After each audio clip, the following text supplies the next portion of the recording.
Darren's eyes blinked open to a ceiling that shimmered like mother of pearl. At first, he thought he was dreaming. The air tasted too clean, the silence too perfect. The mattress beneath him was like warm memory foam, but when he sat up, a sharp jolt of dizziness reminded him that this was real. Where the hell was he?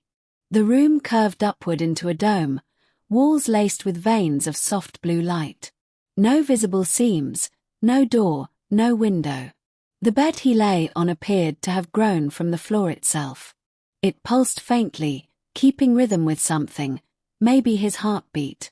Panic nudged the edge of his thoughts.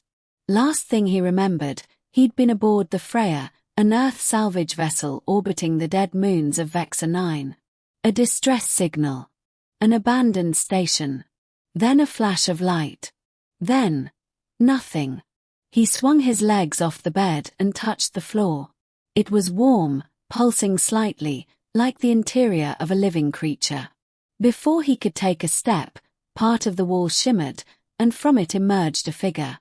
She was unlike anything he'd ever seen. Tall. Slender. Skin tinted a soft violet hue, shimmering slightly with each movement. Her eyes were large, liquid silver, and her hair flowed behind her like strands of bioluminescent thread. She wore a robe that hugged her body like it was woven from light and shadow. "Don't be afraid," she said, her voice like wind through wind chimes. Darren took a step back. "Where am I?" The alien girl tilted her head. "Sanctum 17. A safe place. You were injured. I brought you here." "Why?" he asked, narrowing his eyes. "Who are you?" She stepped forward, slowly, as though approaching a frightened animal. "My name is Lysari.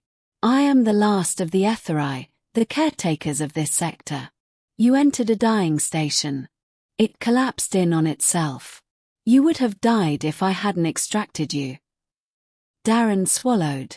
"Why save me?" She paused. Her eyes shimmered, and her voice dropped to a whisper. "Because I saw you in my dreams." Darren felt the air shift around him. "In your dreams?" he asked, unsure if he'd misheard. Lysari nodded. "For cycles beyond count, I have lived alone, preserving what little remains of my people's knowledge. I began seeing flashes, images of you. You came from the stars, from chaos, from entropy. And in every vision, you chose me." His throat went dry. "Chose you for what?" She stepped closer. The lights in the room dimmed, and the bioluminescent markings along her arms flared like constellations. "To wake me. To bind with me." Darren laughed nervously. "I think there's been a mistake. I don't even know you." "I didn't." Her hand reached out and brushed against his temple. A cascade of sensations exploded in his mind, not memories, but feelings. Sorrow, loneliness, ancient burdens, and aching hope. He staggered. "You felt that?" she asked gently. He nodded. "What was that?" "My essence. Shared. In our kind, this is how we choose. You are not here by chance. The stars have brought you." The room seemed to breathe with her words. Darren looked around, then back at her, struggling to process what was happening. "And if I say no?" Lysari's expression didn't change. "Then you will be returned to your kind.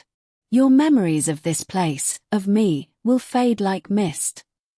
"And if I say yes?" She leaned closer, her breath against his cheek. "Then I am yours. Completely. And you are mine." A shiver ran through him. There was something ancient in her, something vast and fragile. Despite the surreal situation, he felt something stir deep within him, a pull not of logic, but of gravity, of fate. "Why would you want me?" he asked, voice soft. Her eyes shimmered again. "Because I've watched you. Even in your chaos, you show kindness. You reach for light. You fear, but you choose courage. And I am tired of being alone." He hesitated. I don't know if I'm worthy of that. She smiled, gently, her hand taking his. Then stay. And let us find out together.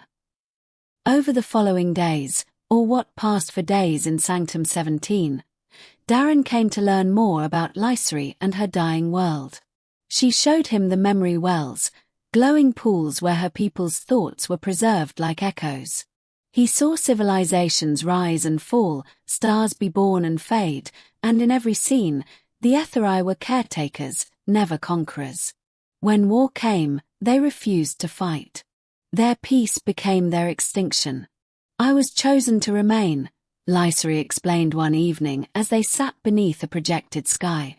To remember. To keep the last breath of my people alive. Until someone came. Darren had never felt more out of place and more seen at the same time. He was a scrapper. A salvager. He chased wrecks and ignored history. But here, he was being asked to become something more. The room adapted to him over time. It shaped itself to comfort him, earth-like air pressure, familiar gravity. But Lysari never changed. She remained both ethereal and real, light and shadow. And he was falling for her. One day, he woke to the sound of alarms. The ceiling flickered. The floor trembled. Lysari appeared, her robe flashing warning colors. They've found us. Who? Darren asked, already on his feet. Harvesters. Machines left behind from the Great Collapse. They seek power signatures. I kept the sanctum hidden, but your arrival, it triggered an ancient beacon. What do we do? I must shut the sanctum down. All systems. Including memory, life support, and core shielding. That'll kill you. She looked at him with sorrow. It will preserve you. No, he said firmly. We do this together. She blinked. Then you choose me. I chose you the day I woke up here and didn't run. Her lips trembled. Then come. They moved through a corridor of shifting lights. The sanctum's heart, a crystalline chamber pulsing with living code, awaited. Lysari stepped into the core. I can merge with it. If I do, my essence will extend the cloaking field, but my body will not survive. Darren grabbed her hand. What if you didn't go alone? Her eyes widened. Darren. He stepped into the light with her. You said we were bound. Show me how. She stared at him a long moment. Then, slowly, she pulled him into an embrace. The crystal around them flared, energy arcing like lightning. I'm yours, she whispered. And I'm yours, he replied. The chamber exploded in a burst of silent light. Time passed. A scavenger ship, years later, detected a faint, harmonious hum from a barren sector long thought dead. As they approached, a pulse of energy swept through their ship, and their systems rebooted. Curious, they scanned the area but found nothing. No ship. No structure. But deep in the silence of space, a whisper echoed through ancient code. Not machine, not signal, but something else. A presence. A promise. And somewhere, in a realm no longer bound by matter or memory, two souls danced in eternal harmony. One human, one Ethari, guardians not of a world, but of love.